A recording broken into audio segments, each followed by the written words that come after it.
দেশের পূর্বাঞ্চলে চোখ রাঙাচ্ছে বন্যা। সিলেট ও সুনামগঞ্জে সুরমা কুশিয়ারা নদীর পানি বাড়ায় নিম্নাঞ্চলের পরিস্থিতি অবনতির দিকে যাচ্ছে। বন্যা পূর্বাভাস কেন্দ্রের তথ্য অনুযায়ী আগামী ৪৮ ঘণ্টা এই পানি বৃদ্ধির ধারা অব্যাহত থাকতে পারে, যা নতুন করে দুর্ভোগ বাড়াতে পারে নদী তীরবর্তী জনপদগুলোতে।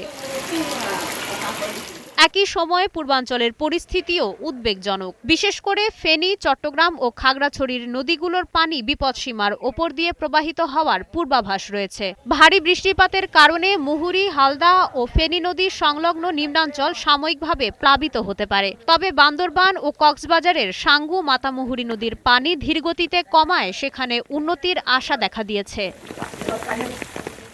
তিস্তা, ধরলা ও দুধকুমার নদীর পানি আবারও বাড়ার পূর্বাভাস দিয়েছে আবহাওয়া অফিস। সেই সাথে সিলেট, রংপুর ও ময়মনসিংহ বিভাগে ভারী বৃষ্টির আশঙ্কায় নদীগুলোর পানি বিপদসীমা অতিক্রম করতে পারে। সব মিলিয়ে আগামী ৪৮ ঘণ্টা দেশের বিভিন্ন অঞ্চলে বন্যা পরিস্থিতি মোকাবেলায় বাড়তি সতর্কতা প্রয়োজন।